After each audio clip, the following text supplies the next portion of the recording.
Каспи Pay'да товардың чектарын қалай аламыз? Ол үшін Каспи Pay'ға кіреміз. Осы жерде Каспи Pay дегенді басамыз, ортасындағы отчет по продажам дегенді басамыз.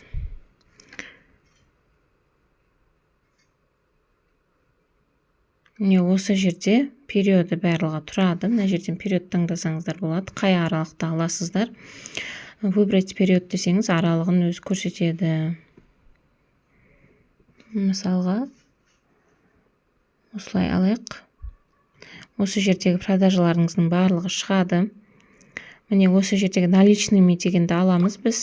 Товарлардың чектарын алуымыз керек. Міне каждый товарды бөлек-бөлек чектарын шығарасыздар. Осылай шығады. Отправить чек дегенді басасыз. Осы жерде міне чектеріңіз осылай шығып тұрады. Міне мынаны басып, үстіндегі 3 точканы басып, өзіңізге жіберіп алсаңыздар болады. WhatsApp-қа, Telegram-ға. Енді екінші чегін көрсетейін. Біз отчет по продажам, наличные дегенді бастық. Одан кейін екінші чекті міне алдық. Отправить чек бастық. Осы жерде мысалға біз товарды соқтық NTIN номермен бірге.